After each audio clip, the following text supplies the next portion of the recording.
Ele via essas manifestações como uma tentativa de manipular e moldar as nossas crenças e percepções, possivelmente como parte de um processo mais amplo de influência sobre a humanidade ao longo do tempo. Que ele observou que os fenômenos paranormais, como o avistamento de OVNI, aparição de criatura estranha e outros eventos inexplicáveis, frequentemente eles apresentam características que não se encaixam facilmente na descrição de seres extraterrestres tradicionais.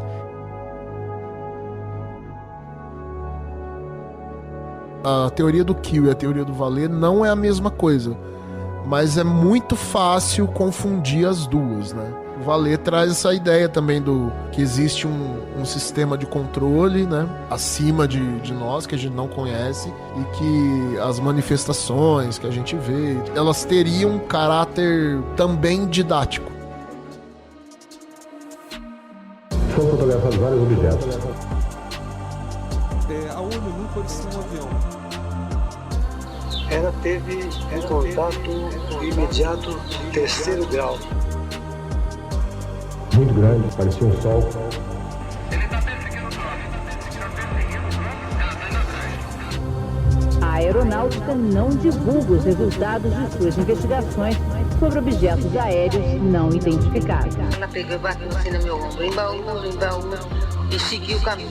Contato.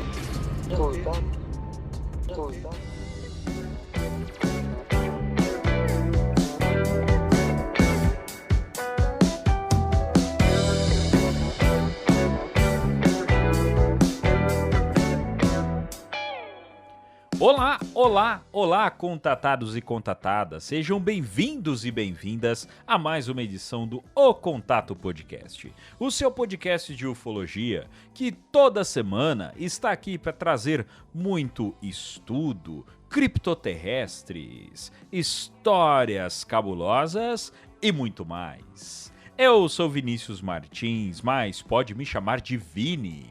E lá, em Jaboticabal, Gustavo Cornaccione, como está, meu caro homem de cabelos grisalhos? Estou achando que você está deixando passar oportunidades na sua vida. Eu acho que talvez isso deve ter... Qual que é seu signo, Vinícius? Eu sou escorpião, cara. Escorpião? Então, se você olhar o seu signo de hoje, né, provavelmente lá vai estar escrito assim: fique atento às oportunidades que a vida lhe dá. Porque você falou Jaboticabal, mas você poderia ter falado Jaboticabal. Poderia ter falado Jaboticabal. Olha lá. Poderia. Mas não falou. Você leu o horóscopo direito? Você não leu. Não leu. Então, no horóscopo ele fala para ele fala para aproveitar as oportunidades que a vida dá e prestar atenção ainda mais nos detalhes e nas entrelinhas. Sabe por quê? Porque, meu caro Gustavo Cornaccione, eu sou uma pessoa preparada, mas eu não vou te falar agora o motivo. Primeiro eu vou falar com meus caros ouvintes que na semana passada nós fizemos uma live com os apoiadores, então você que não é apoiador do podcast O Contato, perdeu uma live, um bate-papo bem legal. Pra galera que gosta do episódio comprido, a live ficou bem maior do que um episódio. E o pessoal pôde participar, trocar uma ideia com a gente, foi bem divertido. E nós contamos algumas novidades, alguns planos do podcast. E existe uma grande novidade que nós colocamos nessa live e que nós vamos trazer agora para vocês. Então, meu caro Gustavo Cornaccione, eu não falei Jaboticabal porque diretamente de Taubaquil, Eduardo Oliveira, o novo membro oficial do O Contato Podcast, tal qual algumas pessoas até comentaram no episódio passado de que Eduardo Oliveira cabe perfeitamente no nosso podcast. Seja bem-vindo, meu caro amigo.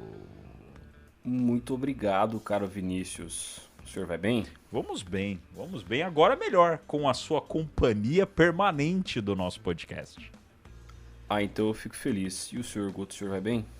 Eu vou bem, melhor agora com a sua companhia também. É o que tá escrito no roteiro aqui, pra eu falar. E depois tem um asterisco do Pix ali no final, mas depois a gente resolve. Sim. E uma ameaça. É isso mesmo, meus caros ouvintes. Eduardo Oliveira agora faz parte permanentemente do nosso podcast e, ironicamente, fizeram esse tipo de comentário no post do episódio passado lá no Instagram. Então, acertaram. Eduardo Oliveira agora está com a gente no nosso podcast permanentemente para engrandecer o nosso projeto, para engrandecer a gente aqui com o seu conhecimento.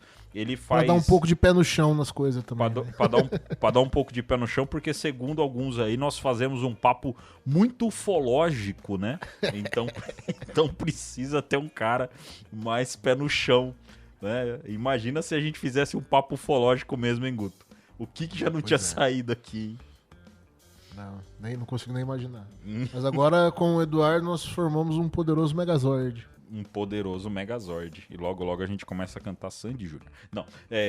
Então é isso, meus caros ouvintes. Essa é a principal novidade.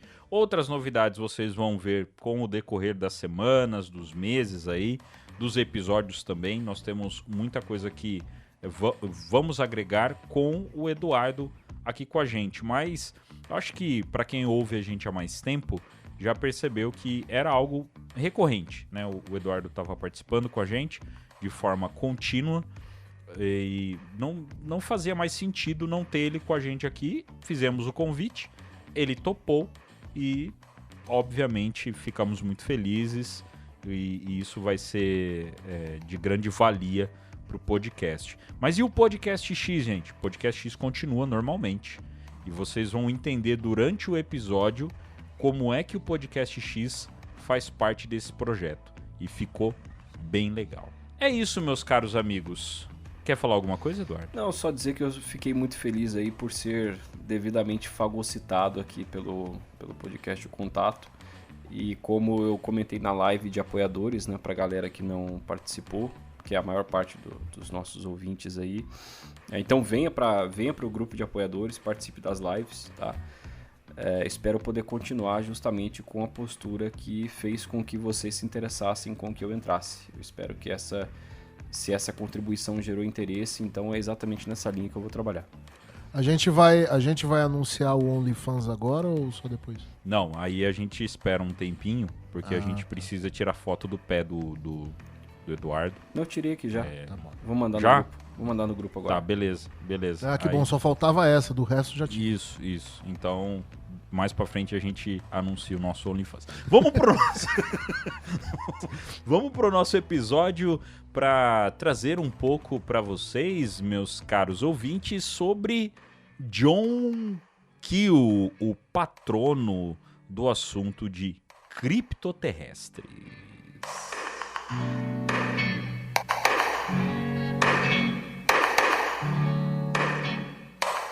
Gostou do conteúdo? Se estiver ouvindo pelo YouTube, não se esqueça de curtir, comentar e compartilhar com amigos. Nas plataformas de áudio, deixe sua avaliação e siga o Contato para não perder os próximos episódios.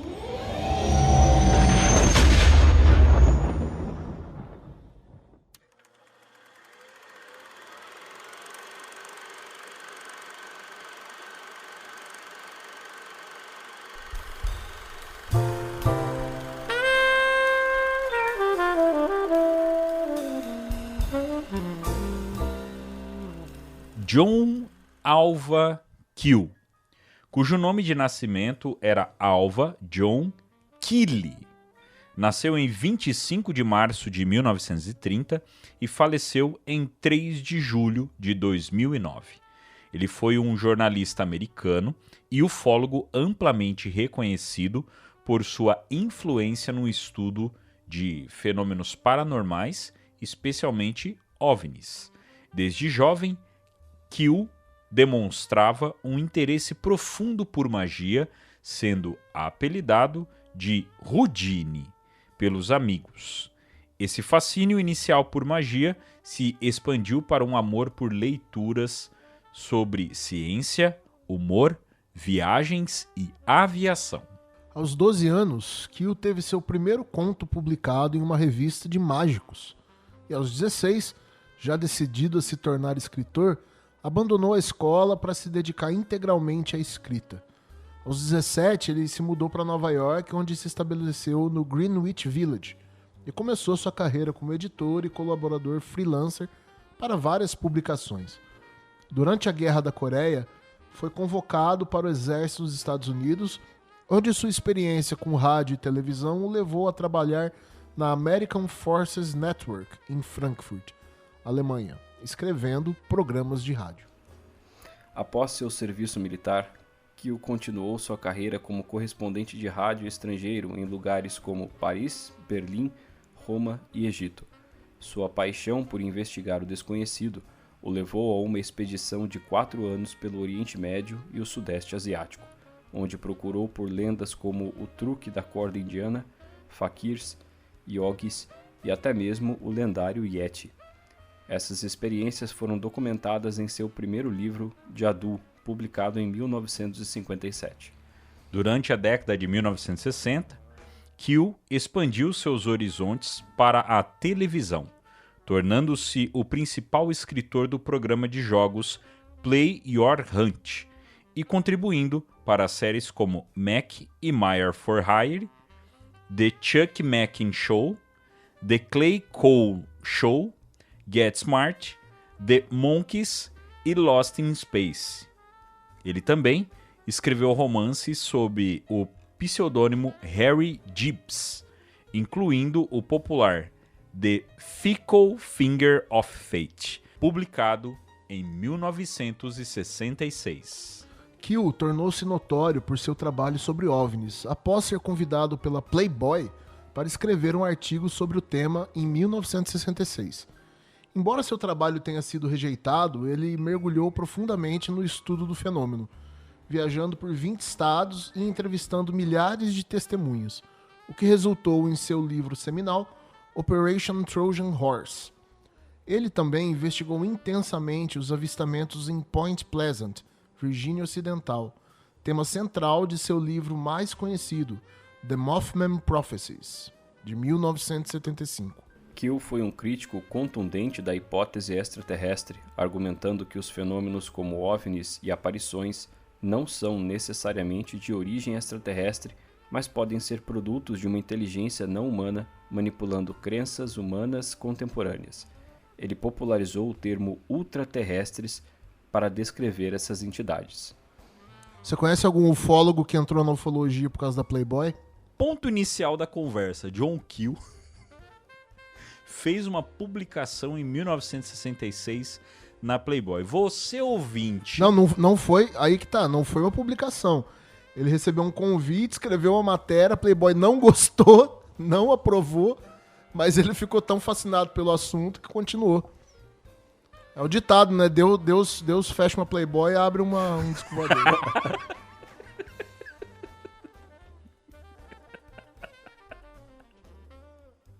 Depois de uma crise de riso em um momento quinta série, e agora em 3 é 2 piadas contra um risinho, né? Risada frouxa, complica as coisas, né? Mas enfim, John Kyo teve essa situação peculiar, né? A Playboy chamou ele, não gostou do texto, mas nisso ele se apaixona.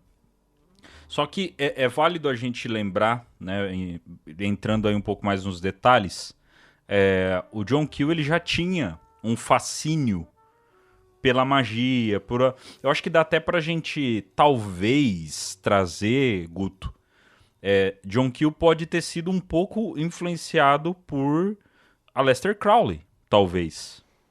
Pela época. Com certeza ele cruzou esse assunto em algum momento ali. Pela época, o Crowley é da mesma época que ele nasceu, então ele deve ter visto isso, né, em algum momento. E, obviamente, começa a ter toda essa parte de estudo, né? Então, o Kyo nasceu em 1930, cara. Essa época aí tava em alta os contos do Lovecraft, sabe?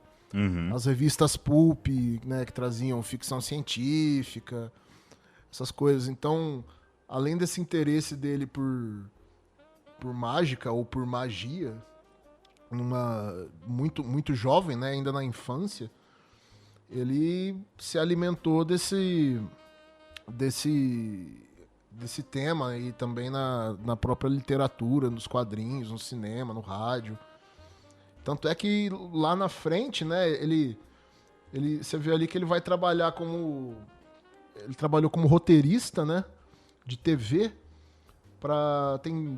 Eu não conheço todas essas séries aí, mas tem a Perdidos no Espaço, por exemplo, né, que é uma série de ficção científica lá, acho que contemporânea quase, talvez um pouquinho mais velha, mas... Já foi rebutada várias vezes, né? Mas contemporânea quase ali de Jornada nas Estrelas, né? Perdidos no Espaço tem série rebutada no Netflix. E com várias temporadas. Tem o filme de 2000 e pouco também, que é muito legal. Passava no SBT direto no cinema em casa.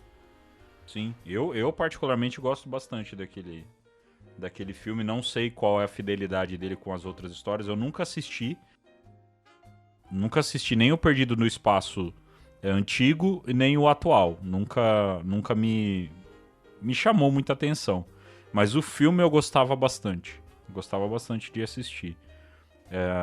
Mas o John Keel, a gente consegue ver que ele tem uma importância não só na ufologia.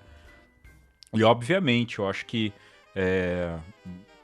a gente já tem que citar, né? Ele foi contemporâneo do Vallée, foi talvez aí um dos mestres do Vallée. A teoria dele bate muito, né, com a ideia do Vallée, com algumas diferenças. Contemporâneo do Hynek, né? Exatamente, é isso que eu ia dizer agora. E contemporâneo, e não só acho que contemporâneo, mas parceiro, né? Provavelmente deve ter trocado figurinha ali na questão de trocar uma ideia, ter feito pesquisa junto com o Hynek em algum momento. Já que o Vallée fez, provavelmente o John Keel também teve essa oportunidade. E uma das obras dele que eu acho que talvez é a mais importante, aliás, são duas, né? Mas uma eu vou citar, a outra, obviamente, quem tem mais conhecimento que pode citar. Mas é a Operação Cavalo de Troia, que a gente não pode confundir a Operation Trojan Horse, né, que é a Operação Cavalo de Troia do John Keel, com a Operação Cavalo de Troia do JJ Benítez, que é uma série gigante de vários livros e que né? É uma ficção, mas ela tem relação, né, com a ufologia, é uma história, mas ela tem uma relação com a ufologia, e muita gente já leu essa ficção, essa trilogia, vamos dizer assim, porque muita gente tem essa trilogia em casa, do JJ Benítez. A Operação Cavalo de Troia do John Keel já é um livro mais técnico. Só que o outro... Nele ele apresenta a teoria dele, né? Ele já vem com... É ideia, né? É livro técnico, totalmente. Mas tem um outro livro deles que é dele, né? Que é bem famoso e que traz uma teoria muito forte para uma criatura, talvez a principal criatura da criptozoologia, né, Eduardo? Esse é o livro que a gente mencionou aí, The Mothman Prophecies. Não é o único livro em que ele fala a respeito do Mothman, o Homem-Mariposa, mas é o principal. Assim. Ele escreveu um outro livro com base nas pesquisas que ele fez de uma onda de avistamentos que aconteceu no final dos anos 60, que ele teve a oportunidade de ir a campo e conversar com testemunhas, enfim. E depois ele reorganizou essas ideias em The Mothman Prophecies, porque não era o primeiro livro que ele escreveu a respeito disso, que foi publicado em 1970, ele não tratava apenas do Homem-Mariposa, ele tinha outros tópicos ali, né, outros fenômenos anômalos que ele abordava, inclusive de ufologia também. E anos depois, então, com tudo reorganizado, ele lançou The Mothman Prophecies. É interessante mencionar também que isso foi possível não só porque o assunto tomou uma proporção muito grande na mídia na época, Então era algo que era vendável para a editora, mas também porque ele, àquela altura, já era um autor muito... ele era muito mais fácil de vender do que ele era anteriormente. Então ele já tinha uma aceitação de mercado maior. Então ele era um cara que escreveu aí para várias séries, né? Escreveu para televisão e tal. Ele tinha realmente o dom da escrita. E na hora de colocar essas ideias no papel, ele fazia isso muito bem. Então foi mais um motivo para ter sido... para que essas ideias fossem reorganizadas nesse livro, especificamente sobre o Homem-Mariposa. E o que eu acho que é interessante também é que ele viajou muito, né? Então você vê que ele morou em Paris, em Berlim, em Roma, no Cairo, e fez uma expedição de 4 anos também, né, pelo Oriente Médio, né, Iraque, Israel, Líbano e também pelo Sudeste Asiático, né, os países lá do Sudeste Asiático, Vietnã e tudo mais. Na Índia ele também passou. Então, assim, ele mergulhou em várias culturas diferentes, né? Tanto ocidentais quanto orientais, e ele tinha esse interesse, né? Não apenas na ufologia mais tradicional, né? Que é o estudo de OVNIs, essas coisas, mas nessa questão de seres, de criaturas, né? Que a princípio ninguém associa com ufologia, né? A questão de pé grande, Yeti e tal, e aí até chegar no Mothman, né? A visão dele era diferente, né? Em relação à maior parte dos ufólogos da época. Tanto que ele próprio não se considerava, entre aspas, apenas um ufólogo. Ele era um investigador do fenômeno e via que o fenômeno estava ligado a muitas coisas. Existiam diferentes manifestações desse fenômeno e o fenômeno ufológico era só um aspecto de um fenômeno muito maior. Até uma coisa que é interessante, né? Ele começa, como a gente já citou, ele começa de fato a pesquisar a ufologia de uma forma mais focada a partir de 1966. Quando ele fez toda essa viagem dele, né, pelo Oriente Médio, por outros países, a pesquisa dele era mais focada em criptozoologia. Isso que é interessante. Então ele sempre foi encanado com esses segredos de criaturas fantásticas, fenômenos diferentes, mas a ufologia como um todo, ele sai até um pouco fora da curva, né? Porque a maioria dessa galera que tá ali naquela época, justamente por conta do caso Roswell, né, no meio da guerra, várias coisas que aconteceram ali em 1947 para frente, a maioria do pessoal vai atrás de pesquisar o fenômeno ufológico. E o John Keel, ele foi para um outro caminho. Ele estava numa outra vibe e não ficou focado nesse ponto. E só depois, quando de fato ele teve que pesquisar o assunto, aí que ele acaba, entre aspas, né, se apaixonando de fato pelo assunto da ufologia e aí começa a fazer o excelente trabalho dele. Até pro ouvinte, o John Keel, você encontra bastante material dele na internet. Ele dava muita palestra, né? Tem muito vídeo dele na internet. E, querendo ou não, foi o quê? Até quase o final da vida dele. Ele ali, palestrando, falando com todo mundo.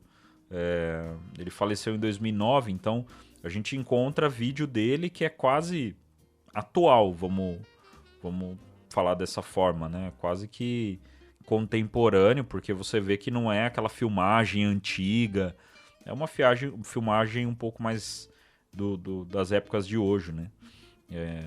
E totalmente lúcido, inteligentíssimo.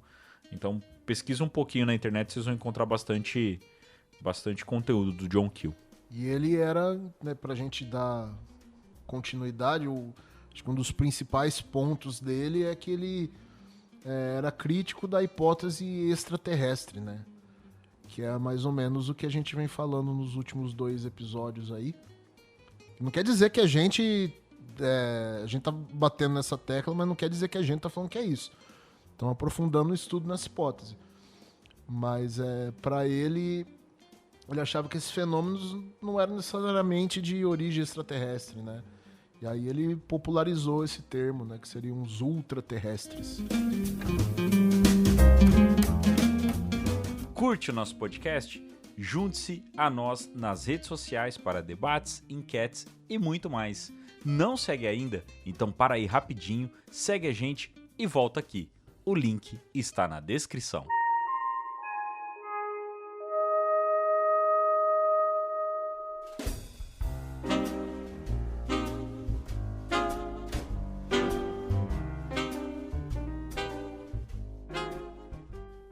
O que são ultraterrestres? O conceito de ultraterrestre foi introduzido por John Keel como uma explicação alternativa para fenômenos como OVNIs, aparições de criaturas estranhas e outros eventos paranormais. Keel propôs que essas manifestações não são necessariamente de origem extraterrestre, mas sim originadas por uma forma de inteligência não humana que coexiste conosco em um nível além da nossa percepção normal. Para Keel, os ultraterrestres são entidades que têm a capacidade de se manifestar de maneiras diversas, assumindo formas diferentes conforme necessário. Essas entidades não seriam físicas da maneira que normalmente entendemos, mas mais como energias ou consciências que interagem conosco de maneiras que desafiam nossas categorizações tradicionais da realidade. Keel acreditava que muitos dos fenômenos que eram interpretados como encontros com seres extraterrestres poderiam ser melhor compreendidos como interações com essas entidades ultraterrestres. Ele via essas manifestações como uma tentativa de manipular e moldar as nossas crenças e percepções, possivelmente como parte de um processo mais amplo de influência sobre a humanidade ao longo do tempo. Em resumo, os ultraterrestres representam uma perspectiva de que muitos dos eventos aparentemente paranormais ou alienígenas podem ser melhor explicados como interações com uma forma de inteligência ou consciência que transcende nossa compreensão convencional de vida e realidade. Então, quer dizer, justamente ele tinha uma ideia muito fora do que era a ufologia tradicional naquela época. Então, nessas décadas todas, desenvolveu-se a ideia dentro da ufologia de que a hipótese extraterrestre era a explicação mais plausível e tudo mais, embora houvesse uma rixa aí com cientistas dizendo que não. E realmente, a hipótese extraterrestre, em muitos aspectos, ela não é a melhor explicação. Hoje, inclusive, ela vem caindo em sua aceitação, digamos assim, dentro do próprio meio ufológico, justamente porque existem sinais de que hipóteses como essa, ou como a da hipótese holográfica, por exemplo, enfim, são mais interessantes. Lá naquela época, já no final dos anos 60, o John Keel, iniciando o estudo, ele já tinha uma noção de que essa era a hipótese mais plausível para explicar o fenômeno.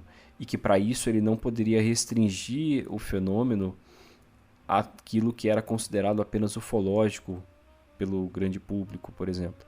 Ele precisava relacionar outras coisas a esse fenômeno para que a sua compreensão fosse completa. E somente dessa forma ele poderia chegar a uma hipótese que pudesse explicar isso de forma plena. Então essa foi uma das maiores diferenças do John Keel em relação a outros pesquisadores. É claro que se você pegar aí Hynek, Vallée e tal, eles também tinham algumas ideias que iam nessa linha. Mas a maior parte dos ufólogos dessas décadas todas, eles insistiam na hipótese extraterrestre.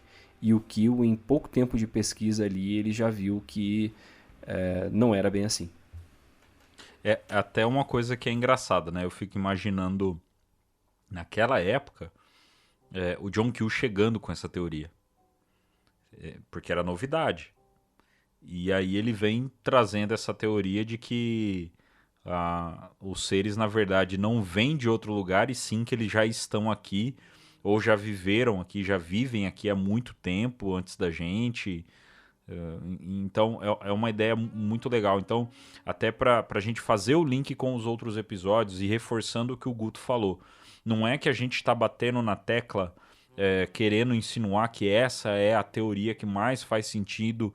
Não. Por que nós fizemos isso? Porque, querendo ou não, é um assunto que por 30 e tantos episódios a gente já vinha pensando numa forma de entrar nele, só que a gente acabava não tendo essa oportunidade por uma série de fatores, mas era algo que a gente já estava vendo. Então, em alguns poucos episódios a gente citou as hipóteses, né, ultraterrestre, e lembrando, ultraterrestres não é intraterreno, repetindo o que eu falei no episódio passado. Ultraterrestre não é intraterreno, é diferente. Eu acho que é interessante até fazer um comentário a respeito dessas nomenclaturas, né? Porque isso pode até confunde a gente, né? Afinal, criptoterrestre, ultraterrestre, né? Esse prefixo cripto, né? Cripto quer dizer escondido ou oculto, né? Então, criptoterrestre tá falando que seria uma raça terrestre oculta, escondida. Agora, ultraterrestre quer dizer que é extremamente terrestre, né? É algo que seria muito terrestre. E no sentido da interpretação da teoria dele, né? Como, por exemplo, ele diz que seriam entidades que não seriam físicas, né? Como a gente entende, mas formas de energias ou consciências, né? Então, algo que não seria necessariamente sólido, físico, como as formas de vida que a gente entende aqui. Uma coisa mais etérea, talvez. E aí a gente pode entrar em questões dimensionais ou não, né? Sei lá. Mas de certa forma, é uma diferença, né, em relação àquela questão de criptoterrestres, né? Que as hipóteses criptoterrestres, pelo menos nos últimos 2 episódios que nós falamos, né, dá mais essa ideia de algo escondido. Então, tem essa diferença na nomenclatura. O John Keel, ele nunca usou o termo criptoterrestre. Ele usava o termo ultraterrestre. O criptoterrestre é uma coisa normal, entre aspas, só que a gente não descobriu ainda. Basicamente é isso. Sim. O ultraterrestre já chama mais na interdimensionalidade, assim. É algo que é como se fosse uma civilização, por exemplo, uma inteligência que se desenvolveu na Terra em outra dimensão. Isso é uma dúvida que eu tenho a respeito dessa teoria dele. Eu vou perguntar para você, Eduardo. Ele fala que é de uma superinteligência, né, que controla e que cria essas manifestações, né? Mas ele fala que seria tipo uma superinteligência só, né? Como se fosse um único ser muito grande, muito poderoso que está criando tudo isso, ou que, por exemplo, um Mothman ou um ET, um Alien, cada um seria uma superinteligência também. A ideia é que todos esses fenômenos têm por trás uma inteligência só. Então, uma aparição de um monstro, por exemplo, ela tem a mesma causa de uma luz estranha, um orbe, ou então um disco voador, um Grey, tudo é a mesma coisa. E a forma como essa inteligência ela se manifesta depende de aspectos dela própria e também de aspectos da testemunha. Então existem características psíquicas da testemunha, por exemplo, que fazem com que ela veja uma luz quando outra pessoa vê o Homem-Mariposa, por exemplo, como aconteceu, tá? Por exemplo, uma pessoa que ignora totalmente o assunto de ufologia. Totalmente. Só que ela crê muito em anjos e demônios. Ela pode não ver um disco voador, mas pode aparecer para ela alguma coisa que ela acredite que seja um demônio ou um anjo. Talvez. A aparição vai depender do observador, nessa teoria dele? A aparição depende do observador, mas não apenas do observador, porque a ideia, segundo John Keel, também é manipular algumas ideias humanas ao longo do tempo. Então, essa inteligência ela pode se forçar a se parecer como outra coisa que essa testemunha não aceita. Então, é uma pessoa que não aceita ufologia de jeito nenhum, mas acredita em anjos e demônios. Pode ser que essa inteligência se force a aparecer como um Grey, por exemplo, ou como um Astar Sheran, sei lá. E aí essa pessoa, então, tenha um momento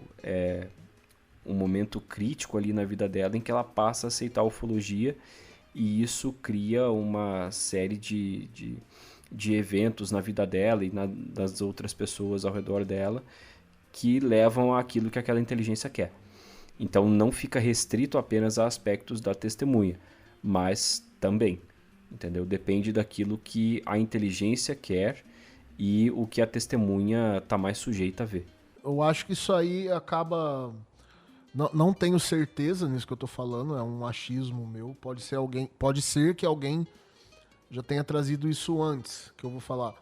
Mas será que o John Keel foi quem trouxe esse conceito de que, abre aspas, eles estão entre nós, eles andam entre nós. Eles andam... Porque isso é uma coisa que a gente vê direto, o pessoal que gosta desse assunto, tanto que é entusiasta, quanto quem é pesquisador, denunciante e tal, que alguns deles podem já estar aqui entre nós, disfarçados, e o que o fala, né, que eles assumem formas diferentes conforme necessário. Será que ele plantou a semente dessa ideia? Eu não sei se foi ele que plantou a semente da ideia, mas ele contribuiu muito para que a árvore crescesse. Para ele, nada impediria que o fenômeno se manifestasse como uma pessoa, por exemplo. O próprio Homem-Mariposa tem avistamentos de um cara estranho que era visto em alguns lugares onde ele também era visto. Os Homens de Preto, os Men in Black, MIBs, esse termo Men in Black foi criado e popularizado pelo John Keel. Então eu acho que ele era um cara que acreditava nisso, não via nenhum impedimento, até porque se essa inteligência ela consegue, se ela consegue ter acesso ao que você tem na sua mente para se manifestar de alguma coisa, de uma forma que cumpra o objetivo que ela quer, se essa forma for uma pessoa, ela vai conseguir. Então, não é nenhuma questão de alienígenas estarem entre nós, mas de inteligências ultraterrestres estarem entre nós, para o John Keel, né? E aí eles poderem se manifestar na aparência de pessoas. Já se falava disso antes dele, mas pelo que eu me lembro, era dentro da hipótese extraterrestre. Nos anos 50 já tinha gente falando que tinha seres de outros planetas vivendo na Terra disfarçados como seres humanos.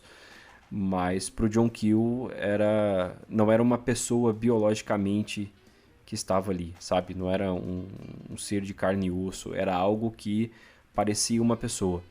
Assim como o Homem-Mariposa não necessariamente era um animal estranho, era algo que parecia aquela forma estranha que as pessoas viam. E por aí vai, com uma pessoa, um monstro, uma luz, enfim. Então a ideia do John Keel era muito aberta em relação a isso.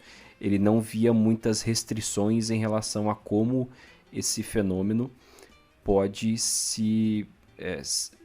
ele pode ser exibido para uma pessoa, mas aí dependeria da psique da pessoa e da intenção dessa inteligência.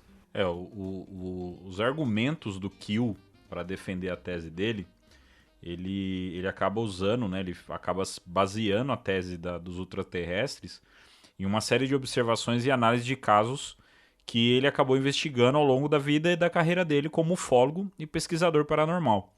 Eu acho legal para a gente engrandecer até o episódio, a gente trazer algumas evidências desses argumentos que ele acabou apresentando, como, por exemplo, as manifestações variadas que ele observou que os fenômenos paranormais, como o avistamento de OVNI, aparição de criatura estranha, como o próprio Mothman que o Eduardo citou, e outros eventos inexplicáveis, frequentemente eles apresentam características que não se encaixam facilmente na descrição de seres extraterrestres tradicionais.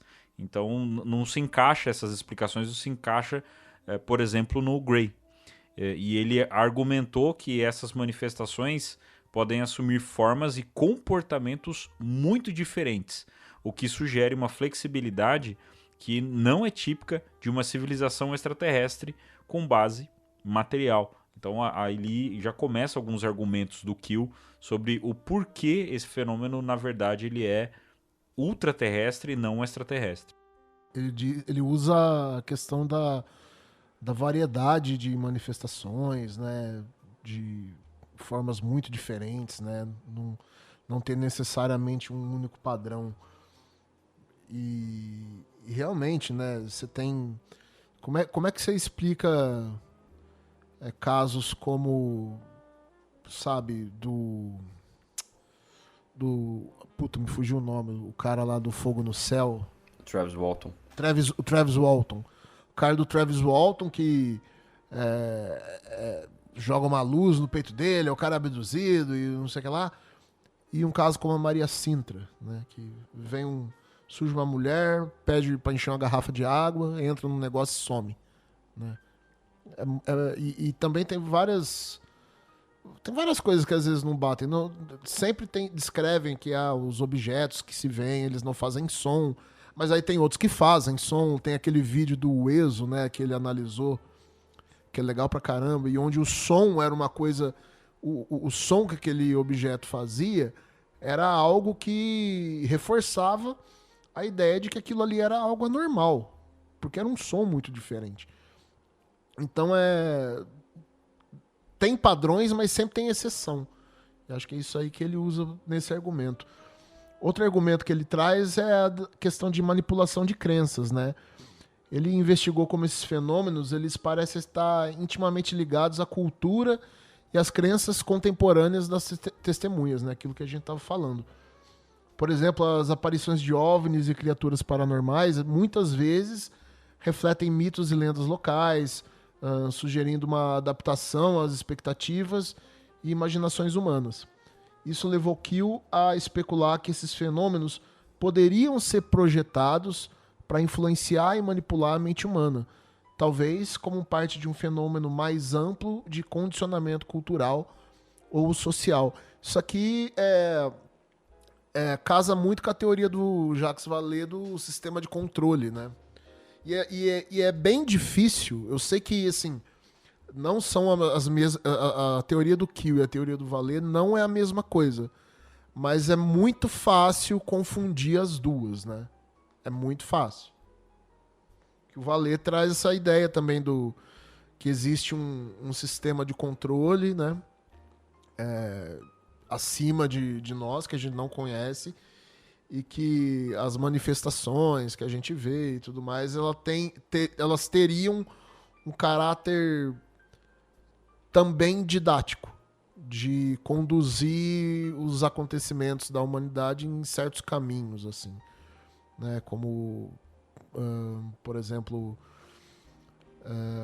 o que se poderia dizer a respeito de OVNIs que teriam sido deixados para a humanidade. O David Grush fala na audiência dele no Congresso americano que os Estados Unidos ele possuía objetos que teriam sido abatidos, sofrido acidente ou simplesmente sido deixados, né? E nessa hipótese do Vallée, ele fala que as manifestações às vezes teriam esse objetivo meio que de educar, sabe? Vamos colocar um negócio aqui e ver onde isso vai parar com eles.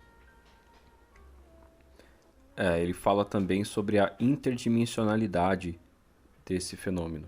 Ele explorou a ideia de que essas entidades poderiam existir em dimensões além da nossa percepção usual, o que explicaria sua capacidade de aparecer e desaparecer rapidamente, assim como de manipular o tempo e espaço de maneiras que desafiam nossas leis físicas conhecidas.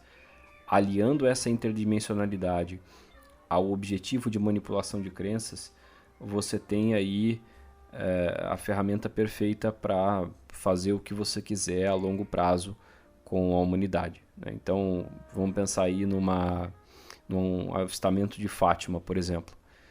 Eles criam uma figura que pode ser lembrada vagamente a uma figura religiosa da crença da maior parte daquelas pessoas. Digo vagamente porque, para quem leu o relato detalhado do que apareceu em Fátima, sabe que aquilo lá não era a Virgem Maria, né?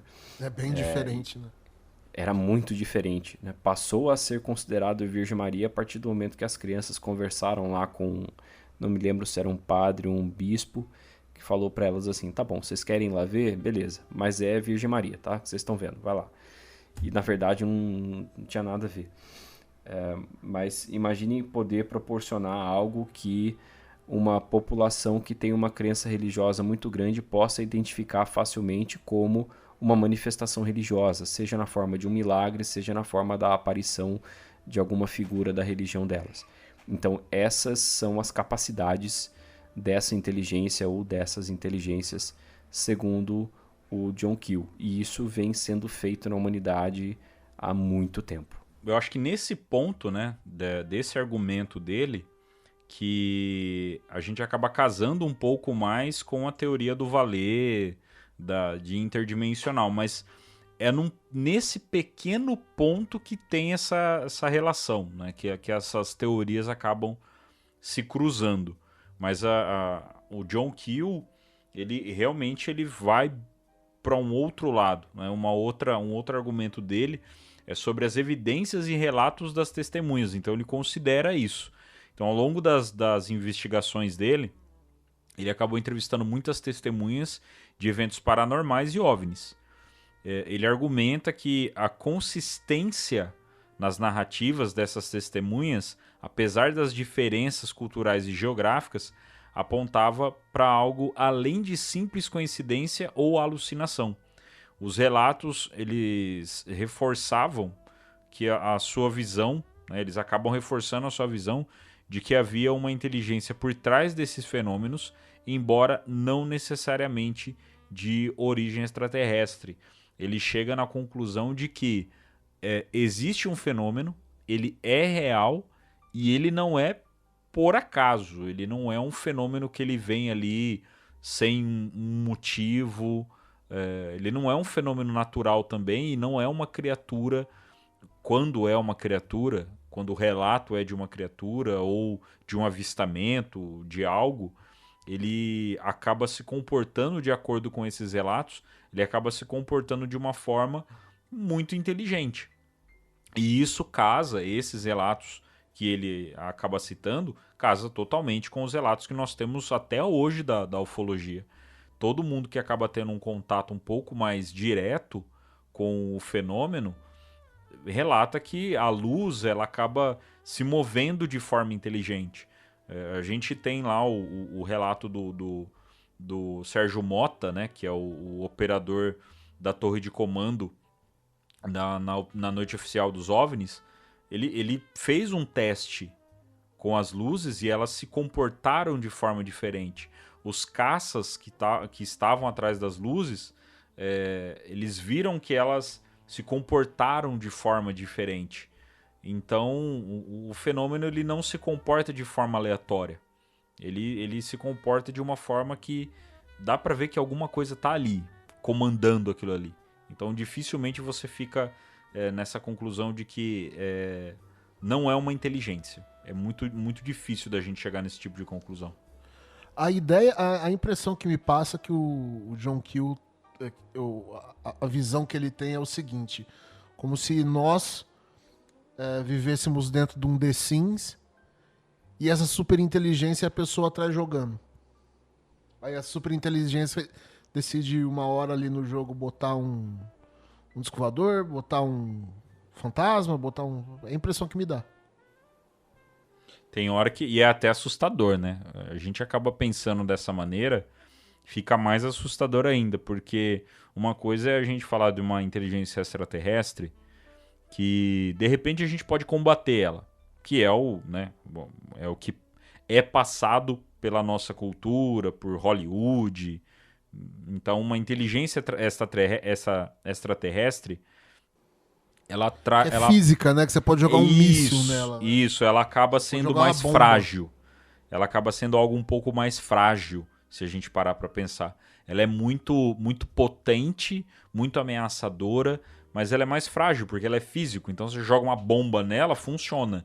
Ah, tem um escudo protetor, a gente descobre uma forma de tirar o escudo e arrebenta com ela. Agora, uma inteligência interdimensional ou ultraterrestre que está estudando a gente a todo momento, aí a gente volta lá no problema dos 3 corpos, que tem o Sophon, né, que é o Próton lá, que é super inteligente, que é um supercomputador que está estudando a gente a todo momento.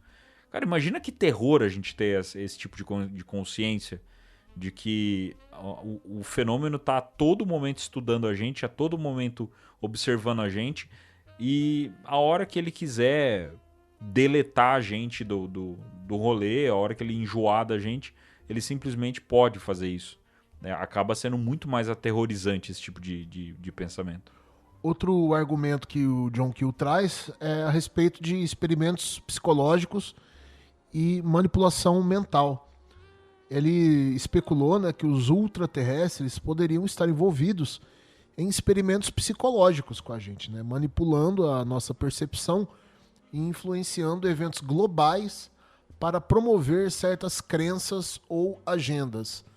Aquela questão que eu falei de novo do jogador de The Sims, né? Vamos mandar um profeta nessa região, aí deixa ele fazer o que ele tem que fazer ali, aí agora espera mais 200 anos, manda um outro profeta numa outra região, falando meio que oposto. E vamos ver onde vai dar. Parece, olhando assim, parece que é isso também, né? Dá pra fazer essa analogia. A impressão que eu tenho é que essas inteligências a essa altura já têm um conhecimento muito mais profundo da humanidade, digamos assim, e eu acho que eles não teriam a intenção de brincar com alguma coisa. Estou dizendo que não poderiam, por que não, né? Mas o que as impede? Mas eu acho que talvez tivessem o objetivo de realmente guiar para determinada direção algumas crenças, por algum motivo que eu não faço ideia. Parte do pressuposto de qual seria o objetivo dessa superinteligência, né? Sim. Assim, baseado nisso que a gente acabou de falar, né? Tipo, de manipular a percepção e influenciar eventos globais para promover crenças e agendas. Então, qual seria esse objetivo? Pode ser um objetivo de conduzir realmente a humanidade para uma evolução, aí seria uma coisa bem altruísta. Ou se for uma coisa nada altruísta, sabe? Aí a gente pode especular eternamente, né? Seria por uma simples diversão? Seria por maldade? Não sei, né? Especulação livre. Especulação livre, eu acho que até certo ponto é para estudo mesmo, para saber qual que é.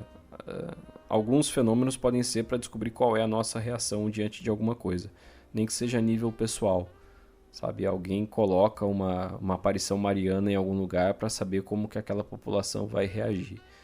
Sei lá, é um exemplo. Até porque, né, por exemplo, você colocar uma aparição que lembra algo religioso, como Nossa Senhora, por exemplo, numa região de forte cultura católica, num momento do mundo onde avistamento ufológico está em alta também, você acaba gerando um choque, né? E coloca essas duas visões em confronto também. Pode ser até para gerar esse confronto, para fazer ou talvez influenciar uma passagem de pensamento de uma etapa para outra. Poderia ser feito, por exemplo, aí a cabeça do cientista, poderia ser feito a mesma manifestação em épocas diferentes para sociedades diferentes. Então, se aparecesse hoje os Vimanas, que você tem lá no hinduísmo e tal, a descrição desses objetos seria muito diferente do que a que foi feita na época. Mas, essencialmente, eles são a mesma coisa, né? Então, eu acho que é aquela história do nativo americano que não conseguia descrever as caravelas dos portugueses, porque nada daquilo que ele estava vendo fazia sentido para ele. Ele literalmente não tinha palavras no idioma dele, não tinha ideias na cabeça dele que pudessem explicar aquilo que ele estava vendo. Então, poderia ser mais ou menos assim. E aí, hoje, você olha uma caravela, todo mundo aqui que veja uma caravela vai saber descrever aquilo sem grandes problemas. Porque a nossa mentalidade é outra, a cultura é outra, enfim. Essas evidências e argumentos formam a base da teoria de ultraterrestres do John Keel, que desafia a visão convencional de que OVNIs e fenômenos paranormais são simplesmente visitações extraterrestres, sugerindo uma complexidade e profundidade muito maior por trás desses encontros. A gente acaba vendo que até no nosso papo aqui, o fenômeno se torna muito mais complexo. A gente vendo essas muito mais interessante, eu acho. E muito mais interessante também. Tanto que é uma das falas do Vallée, né? De que se o fenômeno tudo se resumisse totalmente em seres extraterrestres, não ia ser algo muito sem graça, né?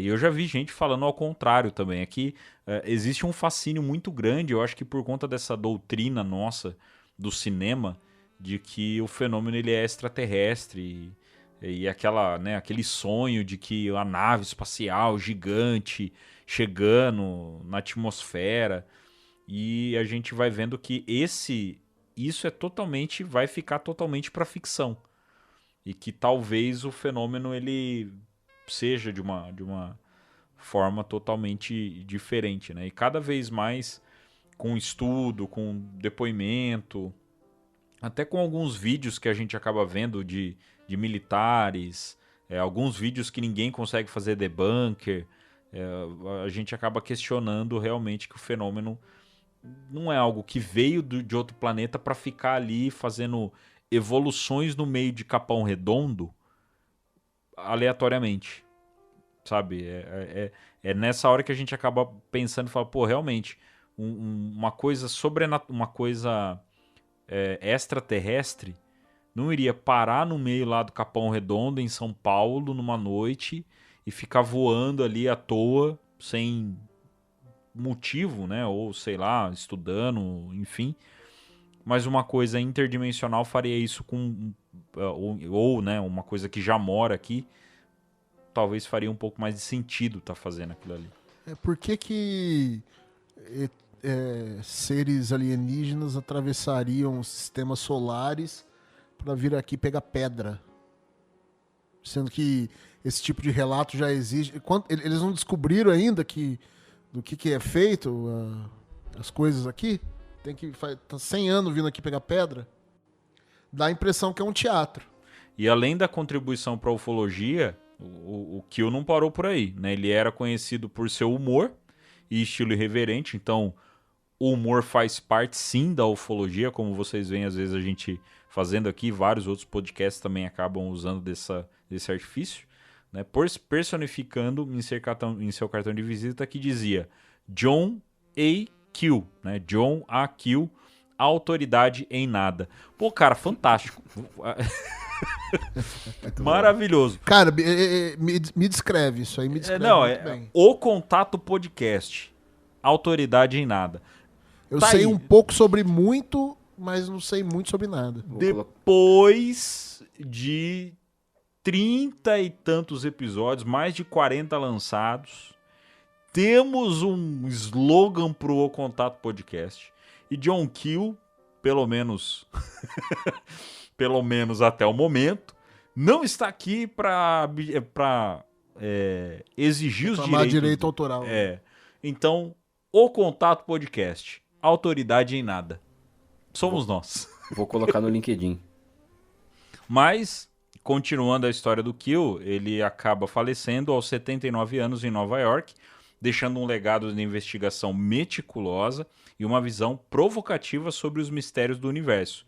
Em 1957 e 1988, Keel escreveu, entre 1957 e 1988, Keel escreveu 8 livros, sendo The Mothman, Operação Trojan Horse e Disneylândia dos Deuses, os mais aclamados. Também colaborou para inúmeras revistas e participou de centenas de palestras e congressos sobre ufologia e paranormalidade durante a sua carreira. Como eu disse, você encontra na internet muito conteúdo de John Keel, palestras, vídeos, livros. Você acaba encontrando publicações dele até hoje, com uma certa facilidade até.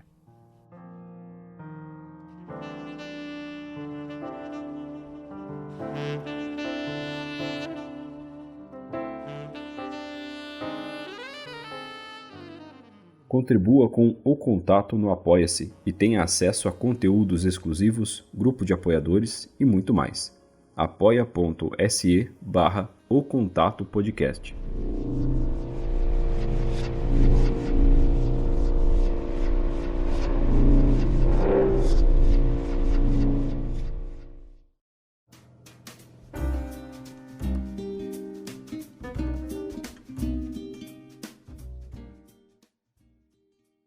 Bom, vamos trazer alguns exemplos assim de frases e pensamentos do John Keel, né, que dão uma perspectiva sobre as teorias dele, né? Algumas citações.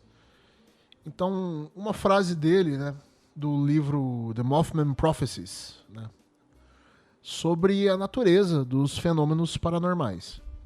Abre aspas. Os OVNIs não são simples naves extraterrestres. Eles parecem ser mais como fantasmas ou espectros do que máquinas físicas. Eles aparecem em todos os formatos e tamanhos e parecem ser capazes de materializar e desmaterializar-se à vontade. Sobre a interação entre humanos e ultraterrestres, ele escreveu: os ultraterrestres estão aqui o tempo todo. Eles se disfarçam de pessoas comuns. Aí isso responde à discussão que a gente teve. Então. Mas aí tem um negócio que eu ainda não entendi direito dele, cara, sabe? Porque ele tá falando dos ultraterrestres, eles estão aqui disfarçados. Ou seja, teriam pessoas como nós andando aqui. Mas na teoria dele, isso aí tudo, todas essas coisas, todos esses seres andando na rua aqui que podem ser ultraterrestres disfarçados da gente, aquilo lá seria ilusão, aquilo lá não é real. Aquele ser não tem uma consciência, ele não pensa por vontade própria. Isso que eu não entendi ainda. Pensa num NPC de um jogo. Depois que o NPC entra lá no... Eu não sei, eu parei no Atari, velho. Eu não sei o que é NPC. O Guto tem uma idade mais avançada, a gente tem que lembrar disso. Eu assoprava cartucho. Ah, não, mas aí eu também assoprei muito cartucho, pô. É um jogador lá que você só interage com ele, muitas vezes não interage nada, é o tiozinho na... Sei, entendi. Non-playable character, né? Isso, boa. Eu tentei... O personagem não jogável, né? Eu ia falar que é um tiozinho andando na calçada que se atropela no GTA e tá tudo bem. Sabe? Entendi. Mas eu imagino que seria algo desse tipo. A partir do momento que ele entra em algum lugar e ninguém mais tá vendo, não existe nenhuma câmera, nada nele, se ele simplesmente desaparecer não vai fazer diferença para ninguém, porque ele não conhece ninguém, ele não tem nenhuma interação recorrente com nenhum ser humano, nada disso. Ele é uma forma que existe apenas para observar, pelo que eu entendo da visão do Kel, tá? Então, se ele se manifesta em algum lugar, interage com algumas pessoas, alguns objetos, enfim, cumpre ali a tarefa dele. A partir do momento em que aquela forma puder deixar de existir, tudo bem. Assim como os objetos voadores, né, os OVNIs que ele fala, que não são simplesmente naves extraterrestres, eles podem aparecer e desaparecer como se fossem fantasmas ou espectros. A mesma coisa com essas pessoas. Elas são formas criadas para que essas inteligências possam ter interações momentâneas com qualquer coisa que elas quiserem. Só fazer o parênteses aqui. Neste ano de 2024, um filme chamado Matrix está fazendo 25 anos. Eu acho que a gente começa até a entrar um pouco na Matrix falando disso. Então, talvez essa teoria do John Keel aí se casa com a teoria da simulação sem perceber, né? Sobre a natureza dos ultraterrestres e fenômenos interdimensionais, John Keel fala o seguinte: as entidades são fragmentos de consciência, quase como pequenos fragmentos de personalidades que podem se manifestar em uma variedade de formas. Eles existem em um estado de realidade completamente diferente do nosso, e a única maneira de entender isso é abandonar nossas noções pré-concebidas de tempo e espaço. Isso ele fala no livro Nosso Planeta Assombrado. Sobre a complexidade e variedade dos fenômenos paranormais. Abre aspas. O que está acontecendo é muito mais complexo do que qualquer coisa que a maioria de nós imagina. Há tantas coisas acontecendo ao nosso redor que não entendemos e não podemos entender porque nossas mentes não estão preparadas para isso. Livro A Oitava Torre. Sobre a possibilidade de manipulação da percepção humana, em The Mothman Prophecies ele escreveu: os homens de preto e outras figuras sinistras que aparecem nos relatos de OVNIs não são apenas agentes do governo. Eles parecem estar envolvidos em operações destinadas a manipular a percepção humana, influenciar nossas crenças e controlar as narrativas em torno dos fenômenos inexplicáveis. Sobre a relação entre paranormalidade e a cultura humana, o que chamamos de paranormalidade pode ser intrinsecamente humano. Podemos estar lidando com aspectos de nós mesmos que são profundamente enraizados em nossa cultura e experiências coletivas ao longo da história. Ele cita isso no livro A Oitava Torre. Isso aí me lembra a questão de fenômeno poltergeist, né? Que dizem, né?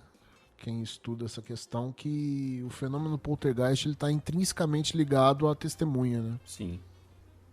Inclusive, testemunhas do Homem-Mariposa tiveram fenômenos poltergeist em suas casas nas mesmas noites em que viram o Mothman. Olha lá.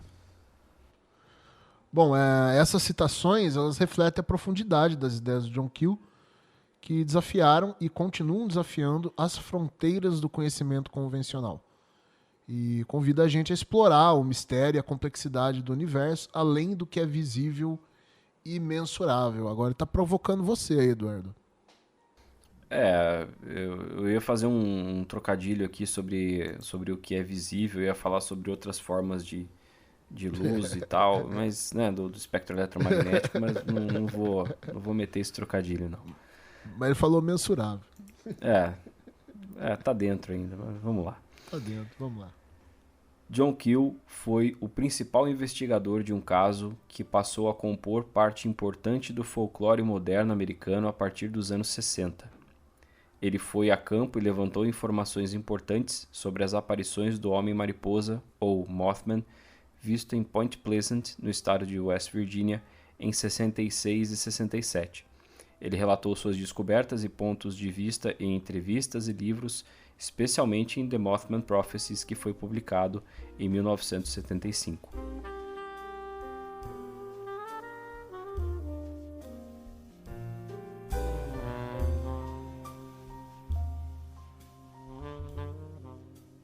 Aproveite, mostre para todo mundo que você pensa fora da caixa. O Contato Store, com camisetas exclusivas para você e de quebra você ainda ajuda o nosso trabalho. O link da loja está na descrição do episódio.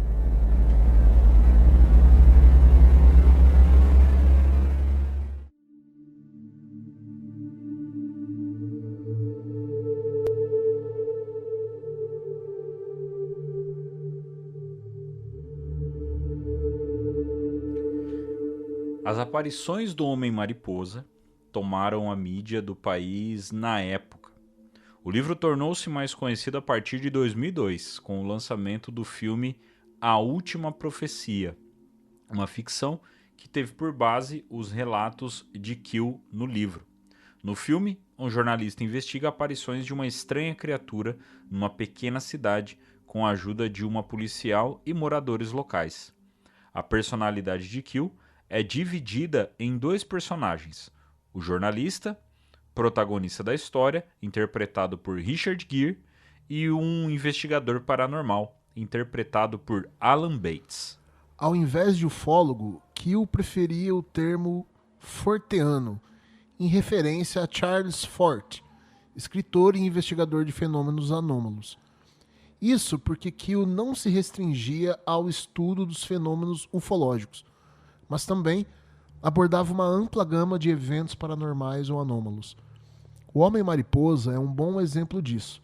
Para Keel, o Mothman era apenas uma forma de manifestação de um fenômeno muito mais amplo, cuja aparência depende de aspectos do próprio fenômeno e da testemunha. Por exemplo, com certa frequência, seus avistamentos eram associados a fenômenos ufológicos, visões de luzes estranhas, relatos de pessoas estranhas fazendo perguntas a moradores locais e até ocorrências de poltergeist. O Homem-Mariposa é descrito como uma criatura humanoide alada, tendo no mínimo a altura de um homem, asas de mariposa ou borboleta e grandes olhos vermelhos brilhantes. Às vezes foi relatado que não possuía cabeça e seus olhos ficavam nos ombros. Ele emite um som muito parecido com o de um grito feminino que pode ser ouvido a mais de 1,5 km.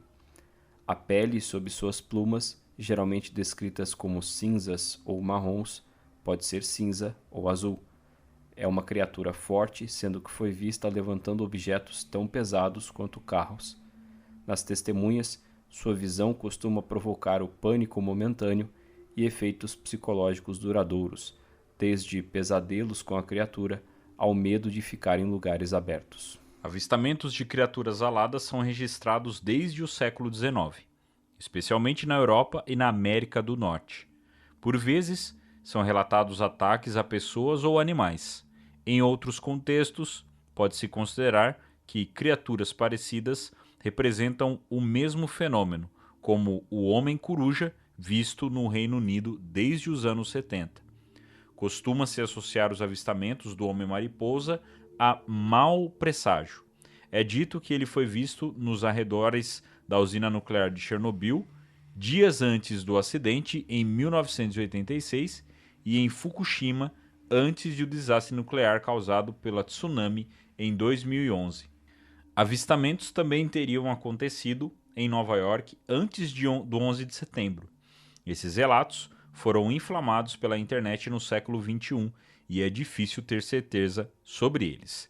Em Point Pleasant, uma ponte caiu matando 46 pessoas em dezembro de 1967. A onda de avistamentos mais famosa foi justamente a investigada por John Keel em Point Pleasant, nos anos 60. O número de testemunhas cresceu rapidamente. Eram vistas como pessoas educadas, honestas, muito convictas religiosamente e até comprometidas com a comunidade local, e sem motivo para mentir. No total, foram 26 observações documentadas, com descrições do Homem-Mariposa em West Virginia entre 66 e 67. Em 66, houve uma onda de avistamentos de OVNIs em Ohio, estado vizinho. Apesar da diminuição do ritmo das aparições do Homem-Mariposa, relatos foram feitos em Point Pleasant até 69. Os avistamentos mais famosos dessa época aconteceram na noite de 14 para 15 de novembro de 1966.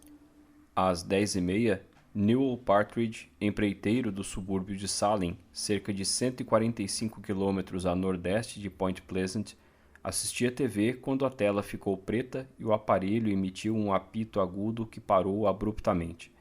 Bandit, seu pastor alemão, começou a uivar na varanda e disparou em direção ao celeiro, a 140 metros da casa.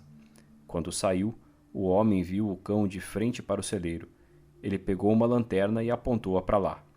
Foi então que viu 2 círculos vermelhos que pareciam faróis de bicicleta. Ele notou que eram olhos de uma figura alta e escura no galho de uma árvore a cerca de 100 metros. A criatura se ergueu no ar e voou em direção às árvores, emitindo um grito agudo. Bandit, um cão de caça experiente e protetor do território, saiu em perseguição ao invasor, contrariando os gritos de Partridge. O fazendeiro entrou em casa e pegou uma arma, mas ficou muito assustado para sair de novo. Não conseguiu dormir e passou a noite com a arma no ombro. Na manhã seguinte, encontrou marcas que indicavam que o cão ficou girando, como se houvesse algo no ar acima dele. As marcas acabavam nesse círculo. O cachorro não havia saído dali pelo chão. Naquela madrugada, os jovens casais Roger e Lindy Scarberry e Steve e Mary Maliette dirigiam próximo a um antigo depósito de matéria-prima para munição e explosivos em Point Pleasant. Ao passar por uma antiga central elétrica, viram 2 olhos vermelhos que se moveram, revelando uma forma humana com altura de 1,80 m a 2,15 m e grandes asas dobradas nas costas. Quando o ser correu em direção à porta de um depósito, chocando-se violentamente contra ela. Os jovens entraram em pânico. Roger Scarberry estava ao volante e fez uma curva brusca para mudar de direção e sair dali. Mais tarde, viram a criatura perto da estrada. Ela abriu as asas, que pareciam de morcego, decolou e seguiu o carro, que chegou a 160 km por hora. O ser manteve a velocidade do carro por alguns momentos, sem bater as asas. Então, passou sobre eles fazendo um som agudo. A criatura seguiu o carro até passarem pelo cadáver de um cão. Os jovens foram direto à delegacia falar com o delegado Millard Halstead. O delegado os conhecia desde crianças e os levou a sério. O policial foi ao local com os 4, mas não encontrou nada além de uma interferência aguda no rádio. O cadáver do cão não estava mais na estrada. Há relatos do Homem-Mariposa também no Brasil. Em Pelotas, Rio Grande do Sul, no início dos anos 1950, Luiz Rosário Leal e sua esposa caminhavam à noite em uma floresta próxima ao mar quando viram 2 pássaros enormes nas árvores. Quando se aproximaram, os pássaros desceram ao chão e o casal percebeu que tinham uma aparência humana e cerca de 1,80 m de altura. Eles ficaram agachados, como se estivessem observando o casal. Em um sítio em São Benedito, Ceará, uma senhora ficou desequilibrada e sem voz durante muito tempo depois de ter visto um estranho homem alado logo acima de sua casa. Ela estava dentro de casa quando ouviu um som muito alto que parecia estar muito próximo e abriu a porta para ver o que era. O ser aterrador estava a poucos metros acima da casa. Familiares que estavam na casa contaram a história tempos depois para amigos, e o caso ficou conhecido na região. O primeiro relato que eu gravei para o podcast X envolve uma descrição semelhante ao Homem-Mariposa. Eu convido você a ouvir esse relato no feed do podcast X em plataformas como o Spotify e também pelo YouTube.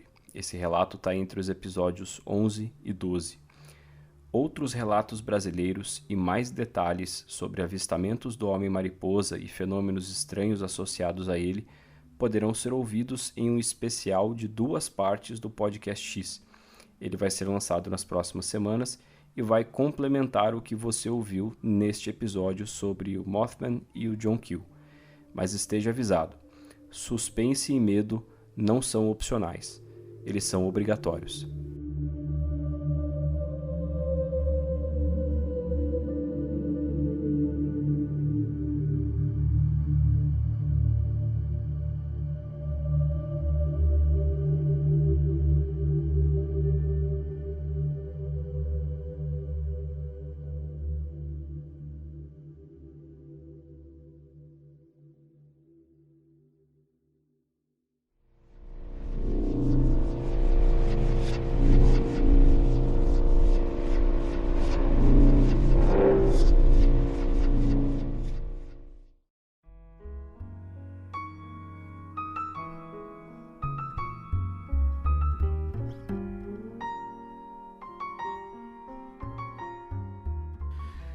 Muito bem, meus caros.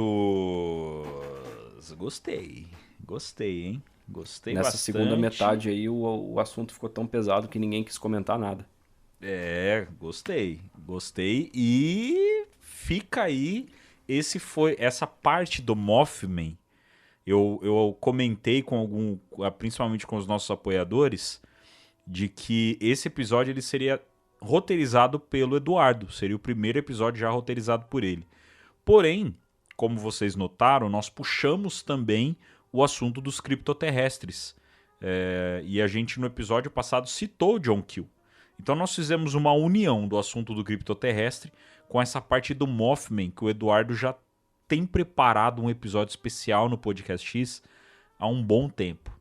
Então, esse enredo que nós fizemos agora para vocês é a pontinha do iceberg desse especial sobre o Mothman que vai acontecer no Podcast X. E antes, né, da gente entrar nas conclusões finais, isso é uma das coisas que vai acontecer a partir de agora. Frequentemente terão episódios os quais nós vamos trabalhar aqui a análise, o estudo, ver documentos, ver relato, né, ver o que um militar falou, um pesquisador falou, uma matéria, do jeito que as teorias, do jeito que nós aqui gostamos de fazer, e consequentemente, posteriormente, esse episódio vai acabar ligando com algum episódio mais roteirizado, mais documentário, do jeito que o Eduardo faz no Podcast X. Então nós vamos acabar tendo frequentemente alguns episódios que um liga no outro, beleza? Então, como eu disse, o Podcast X não acabou. Na verdade, agora ele ganha um up junto com a gente também, para que você escute a história narrada, contada e tudo mais. Depois você vem aqui e escuta os pormenores, a análise, as opiniões, né? A gente acabar colocando um outro exemplo no meio, do jeito que vocês já gostam. E tem o universo cinematográfico da Marvel. Aqui a gente criou o universo ufológico Contato X. Isso. O X-Contato. O X-Contato. Vamos né? fazer aqui um convite ao nosso amigo Lauro Miguel, lá de Cláudio. Se estiver ouvindo, em sua hamburgueria, nós gostaríamos que você colocasse o lanche do X-Contato. Se você fizer isso... você mandar pra gente aqui um X-Contato, meu amigo... Reptiliano ao molho madeira, né? O hambúrguer. Impossível ter uma hamburgueria em Cláudio e não ter um lanche que seja referente à ufologia. No mínimo. E sendo que o maior pesquisador do caso Cláudio é o dono da hamburgueria. Então, eu acho justo, né? Mas enfim, meus caros amigos, eu acho que pra gente poder concluir o nosso assunto, cara, esse caso do Mothman, obviamente, né, repetindo, os detalhes maiores, né, de como é o caso, de como foi contado, né, as coisas que acontecem, a gente vai poder acompanhar melhor no Podcast X. Mas eu imagino o John Keel estudando esse caso. Isso porque ele não tinha relatos como, por exemplo, esse do Brasil. Ah, não, aliás, já tinha, né? Aconteceu em 1950.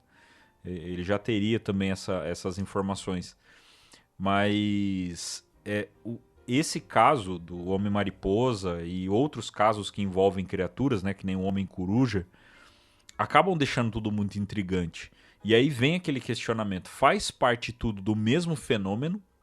O fenômeno é um só, manipulando a nossa cabeça com aparições diferentes, de criaturas diferentes. Então, o Pé Grande, o próprio Chupacabra, né, que é uma criatura que na cultura mexicana ela é alada. O Chupacabra ele é citado no México como uma criatura alada. Inclusive um dos relatos que eu lembro que parece que tem lá no México, que eles conseguiram chegar a capturar um chupacabra, levaram para uma delegacia, soltaram ele dentro da cela e ele ficava voando dentro da cela. Então são coisas que... Imagina o John Keel vendo isso e fazendo esse estudo do Homem-Mariposa, esses relatos que são bem tenebrosos. Cara, a cabeça do homem na época, ele deve ter dado aquela explodida de tipo, cara, como assim? Né? Pra gente já é maluco. Imagina pra uma pessoa da década de 60, né? Ele foi o pioneiro ali, né? Ele tava na frente ali e as informações realmente chegavam por ele. Hoje nós sabemos dessas coisas em parte pelo trabalho dele. A teoria do John Keel, assim, no mínimo, ela é interessante, sabe?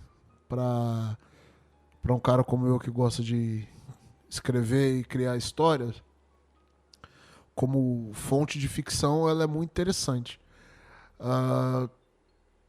Tem coisas ainda que às vezes eu fico um pouco confuso com ela, mas uma dificuldade que eu tenho, não apenas com essa teoria aí, mas com tudo que tenta dizer que tudo isso que a gente vê é uma coisa só, sabe? Eu não sei se dá pra dizer isso, sabe? Que pra botar, tipo, só nós aqui somos conscientes e estamos experimentando, né, vivendo a experiência de estar vivo aqui, e todo o resto que é anômalo a gente é uma ilusão, é uma simulação, é uma projeção. Não sei. Acho que da mesma forma como o Vallée ou qualquer outros caras que criaram suas teorias, pode explicar uma parte do fenômeno, mas dificilmente uma teoria vai explicar tudo até agora, eu acho. Eu acho que a gente consegue chegar no ponto que assim, a teoria extraterrestre ela se torna bem difícil de ser a explicação final para tudo.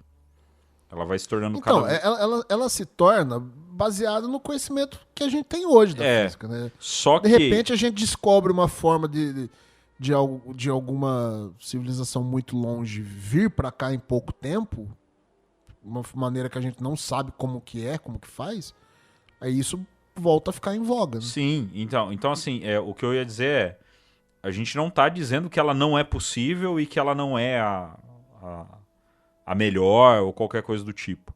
A gente tá dizendo que as explicações do John Keel são muito bem embasadas.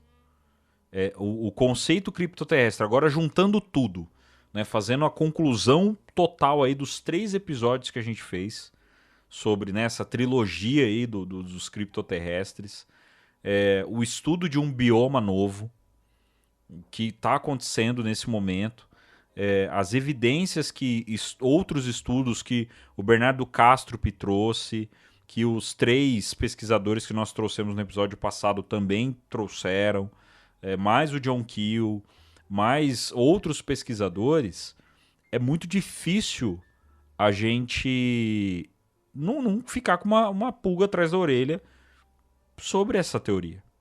Mas, como o Guto acabou de dizer, de repente é uma junção. É uma junção, ou parte do fenômeno é essa teoria, e a outra parte pode ser extraterrestre, né, vindo por buraco de minhoca de alguma forma, chegando aqui, enfim. Então, uma coisa que eu acho interessante do artigo do Bernardo Kastrup é o seguinte, sabe? O título do artigo dele era assim: qual o cenário mais razoável? Qual o cenário mais plausível? Né? Então, assim, ele tenta ao máximo não utilizar coisas que a gente conta como possíveis, mas que a gente não sabe explicar, sabe? Por exemplo, a gente pensa da seguinte maneira: por que uma civilização viria de tão longe para cá, né? Gastaria tanta energia, porque com certeza vai precisar de muita energia para fazer isso, e gastar muito tempo para chegar aqui para ficar fazendo coisas banais, né? Então, essa etapa a gente pensa assim, tá, isso não faz sentido. Aí a gente parte para o pressuposto, então, provavelmente, isso é daqui, é interdimensional. Só que assim, imaginar uma questão interdimensional, uma inteligência interdimensional, um mundo... Imaginar qualquer coisa que seja numa quarta ou quinta dimensão é muito mais difícil para nós do que imaginar uma viagem na velocidade da luz, sabe? Então, isso que fica, às vezes, um pouco complicado, porque a gente sai de um lado querendo... Por um lado, a gente tá querendo ser razoável, racional por ali, só que acaba usando também uma muleta que queira ou não, a gente não sabe, né? A gente está pressupondo. Mas no artigo do Bernardo Castro, porque ele fala que, assim, essa pressuposição seria baseada em dados e evidências das manifestações do fenômeno. Que... avaliando as formas como o fenômeno se manifesta, mesmo que não hajam dados para comprovar essa teoria, faz mais sentido imaginar uma coisa do que a outra. Mas ainda assim, é uma coisa que a gente é tão mais difícil de explicar ainda, né? A gente acaba simplesmente tendo que aceitar. Posso fazer o advogado do diabo para ser assim a minha última posição sobre o tema da pauta? Por favor. Pode, já falou aí, pode. Por favor, até porque o senhor põe o pé no chão, né? Porque eu e o Guto somos ufológicos demais, né? Então, vocês são muito ufológicos, é verdade. Assim, eu não vou me estender nisso, até porque o episódio já está longo, mas eu quero que vocês pensem a respeito disso, e especialmente o ouvinte, tá?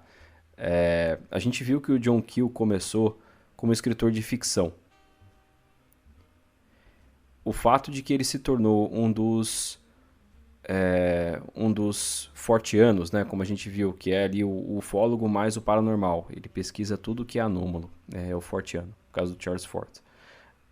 O fato de que ele foi um desses pesquisadores mais influentes da época dele e mais influentes da história, de certa forma, não causa nenhum incômodo em você o fato de que ele tinha um dom para ficção muito grande e ele tinha um dom para escrita no geral que era muito grande, então ele tinha essa habilidade de escrever muito bem, tanto que teve livros que foram muito aclamados. Mas o cara tinha um dom com uma ficção que... Com a imaginação também, né? Sim. E ele poderia colocar essa imaginação dele numa ficção dizendo que é realidade. E você não ia perceber? Sim. Tá bom. Eu quero que vocês pensem sobre essa possibilidade também. Tá? Não, é um cuidado que é até legal essa posição sua, porque é um cuidado que a gente tem que ter justamente na teoria, porque pode ser exatamente isso. Pode ser uma teoria que o cara criou extremamente baseada em fantasia. Agora... Mas eu lembro daquela frase do Arthur C. Clarke, né? O autor de Encontro com Rama, O Fim da Infância... 2001, Odisseia no Espaço, que ele fala que qualquer tecnologia extremamente avançada seria muito facilmente confundido com magia, né? Então, a gente perante... Assim, uma coisa que não dá pra fazer é negar os fatos. Tipo, uma coisa é você negar a explicação, beleza. Agora, o que não dá pra fazer é negar que alguma coisa apareceu, que alguma coisa... já existem registros e evidências suficientes para dizer que coisas foram vistas e registradas e que a gente não sabe explicar o que é. Agora, a parte da explicação são questões tão bizarras, às vezes comportamentos tão inusitados, que é muito fácil, realmente, ainda mais para pessoas que têm uma liberdade criativa, uma imaginação mais aflorada, para se deixar levar um pouco mais por esse lado. Eu, por exemplo, assim, eu sempre gostei de ler quadrinho, escrever quadrinho e tudo mais. é muito fácil pra mim, por isso que eu falo, nossa, a teoria do cara é muito boa pra usar de matéria-prima pra criar todo um universo, sabe?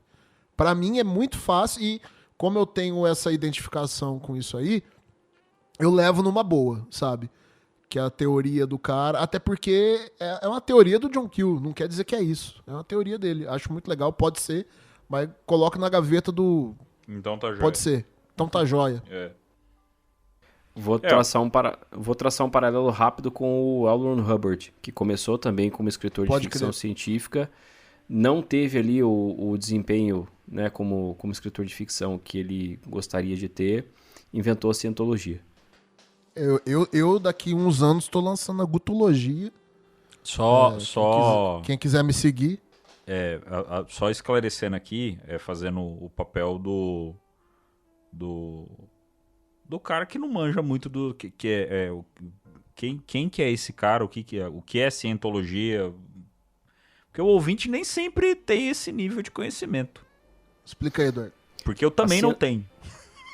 Cientologia é uma seita / religião muito, muito difundida em Hollywood, por exemplo. Tem vários nomes ali grandes do cinema que são da cientologia, como Tom Cruise, Steven Spielberg, John Travolta.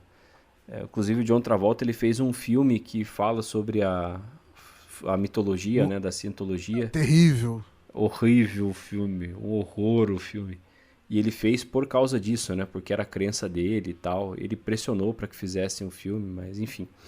É A Reconquista, tá? Não assista esse filme. Meu Deus, por que eu perguntei? Não. Então, a Reconquista, aquele filme lá, é meio que o mito de criação segundo a cientologia. É mais ou menos aquilo lá. Ali eles estão lutando para tomar a Terra de volta, né? Alguma coisa assim. Na cientologia eles acreditam que teve uma guerra bilhões de anos atrás e teve um lorde guerreiro lá que colocou os inimigos nos vulcões da Terra e tal, e aí os espíritos deles passeiam entre nós, e aí toda vez que você fica doente, você tá com um desses espíritos como se fosse um encosto em você, e você precisa, por exemplo, que as secreções do seu corpo saiam para que esse espírito saia também com essas secreções, sabe? Tem umas coisas assim. Então, existe toda uma ficção científica, literalmente uma ficção científica, que embasa essa história de criação para essa religião, tá? E aí você pode abrir uma discussão muito mais ampla, que não vai dar tempo da gente fazer aqui, mas é uma discussão interessante, se nós temos outras religiões hoje também que são embasadas em mitos de criação, que na verdade são ficções que evoluíram ao longo da evolução da sociedade. Então, no caso da cientologia, ela foi realmente criada do zero, não foi uma história que foi herdada de outra sociedade. Não, realmente o cara escreveu aquilo e falou, gente, aconteceu isso aqui, quais evidências você tem? Nenhuma, mas aconteceu assim. Então tá bom, então vamos lá, e começa a fazer. E aí faz aquele lobby ali com a galera para entrar na seita dele e tal, e a galera poderosa vai entrando, vira uma espécie de esquema de pirâmide em que eles vão colocando outras pessoas. Então, para você tá tentando se desenvolver ali em Hollywood, você tem a oportunidade de trabalhar com o Steven Spielberg e o Tom Cruise, sabe?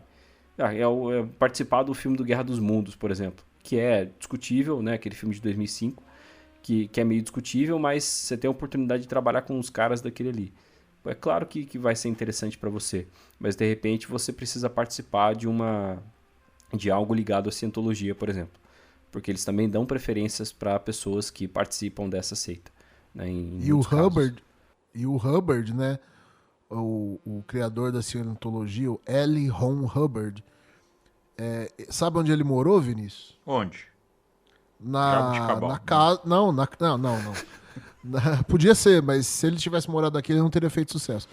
Ele morou na casa do Jack Parsons, né? Que o Parsons criou. A época que o Parsons se tornou o chefe da Otto, né? Nos Estados Unidos, representante do Crowley, ele abriu a casa dele para todo mundo que era da Otto e ele colocou um anúncio falando, ó, queremos os marginais, queremos os malucos, queremos os... Se você é assim, artista e tal, você pode vir morar aqui. O Hubbard bateu na porta e foi morar lá e se afundou com o Parsons no ocultismo, nas pesquisas dele ocultas, né, sobre ocultismo.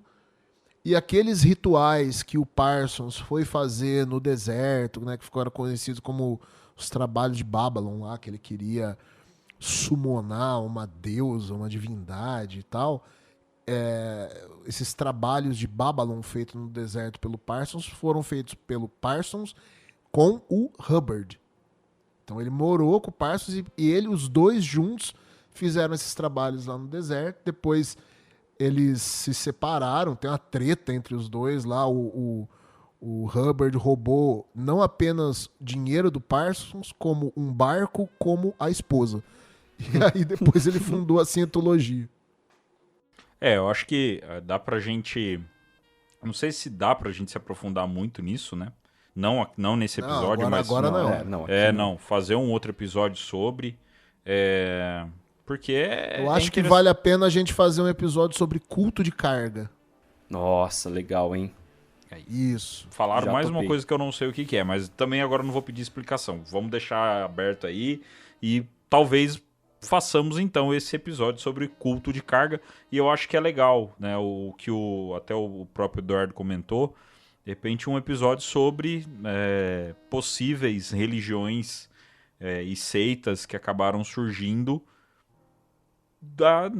no meio aí da história, no meio ou da própria ficção, né? Até um comentário que a gente trouxe dentro do grupo nosso de apoiadores é que a Marvel, por exemplo, tá com todas as teorias que a gente tem da ufologia, ela usa em roteiro de filme.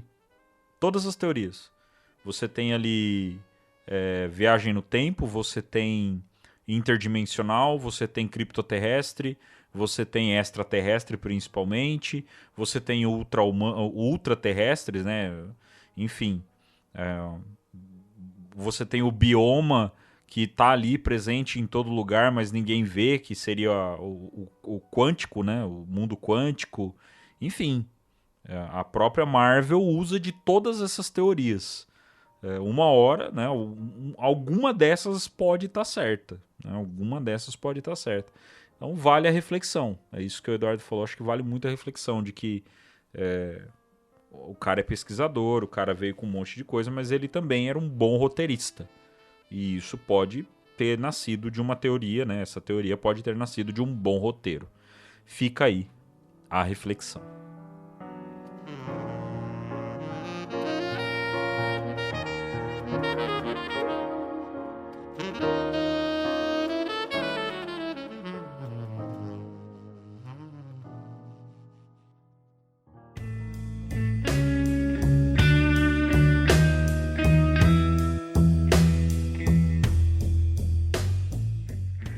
Meus caros amigos, que papo, hein? E que finalzinho de papo, hein? Muito bom, gostei bastante, gostei, achei bem bolado, gostei. Bom, meus caros Gustavo Cornacchione e Eduardo Oliveira, antes da gente finalizar o nosso episódio, tem que trazer aqui, né, os novos apoiadores do nosso grupo, esses mesmos, chegando aí nessa semana, Renan e Igor. Igor que é vizinho meu aqui, gente, vizinho, o cara chegou vizinho total, praticamente literal aqui, mora do lado da cidade aqui. Provavelmente o Igor vai ser um dos primeiros que vai me conhecer pessoalmente, nem o Guto e o Eduardo me conhecem pessoalmente. Ele talvez vai ser o primeiro que Você que pensa. Olha. Depois da história que você contou pra gente na live, eu acho que pode ser. Verdade. Verdade. Faz sentido. Mas então, meus amigos, sejam bem-vindos, Renan e Igor, ao nosso grupo. Muito obrigado pelo apoio de vocês. Espero que vocês curtam estar com a gente. O grupo de apoiadores nesses últimos dias ficou bem agitado. Por conta aí de uma série de fatores, por conta da viagem do Rony pro Acre, Provavelmente você, quando estiver ouvindo esse episódio, já vai poder estar sabendo de mais algumas coisas que aconteceu nessa viagem, mas foi uma viagem surpreendente, tem muita coisa pra gente falar, mas que está... primeiro, a gente está deixando tudo muito quieto, não estamos postando muita coisa, somente o que o Rony pede, né? E o que ele permite a gente acabar postando, porque existe uma cautela pelo trabalho dele. E a gente está respeitando, os apoiadores do Rony também estão respeitando bastante, mas provavelmente nós teremos alguns dias daqui para frente, talvez nos próximos meses, como eu citei no grupo de apoiadores, a gente sempre, desde o começo do ano, a gente vem falando que 2024 seria um ano que a ufologia iria estremecer. Por conta do Congresso americano, David Grush e tudo mais. Tá tudo meio quieto por enquanto. Então, se eles não vão fazer nada, tem gente que tá fazendo. E um deles é o Rony, tá? Então, posso garantir pra vocês que vem vindo coisa grande por aí. Tá certo? E quero agradecer vocês, meus caros amigos, Gustavo Cornaccioni e Eduardo Oliveira, mais uma vez pela companhia nesse episódio. Muito obrigado pelo conhecimento de vocês compartilhados mais uma vez. De nada. De nada. Muito bem. O duro é que agora eu tenho... Pô, vou ter que arrumar um quarto membro que fala bastante igual eu, né? Pra poder não me deixar sozinho nessa parte final. Os caras me deixam... É isso aí, valeu, obrigado. Se inscreve no canal aí, dá like, deixa 5 estrelas aí no Spotify. Se inscreve no Spotify também pra não perder aí os próximos episódios. Se inscreve, é sério. Muita gente que ouve a gente não tá inscrita. Pronto, falei aí uma coisa. Assim. Obrigado. Tá bom, Feliz? Isso é muito legal, viu? Muito obrigado. Muito obrigado. Muito bem, meus caros ouvintes. Esperamos que vocês tenham gostado de mais este episódio. Nos encontramos na semana que vem em mais uma edição do O Contato Podcast.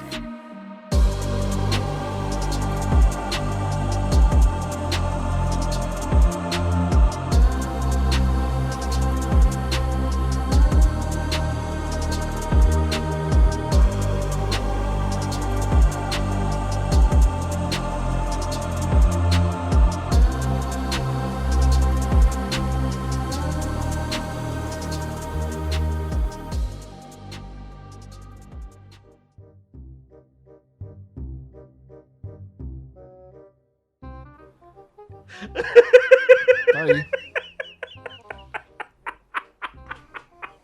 Tá aí. Porra, Guto, caralho. Eu ia falar uma coisa pior, mas deixa. Fala. Deus fecha uma fudeu Playboy, aqui, mas abre uma revista UFO, né? Boa. Exato. Ficou melhor.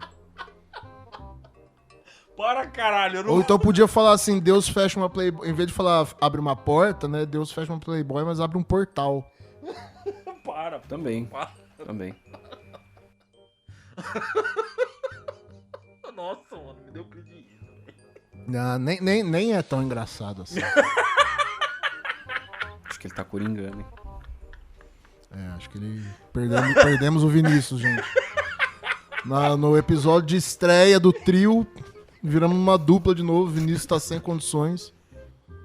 Mano, vocês me quebram desse jeito, cara. Não, faz isso não.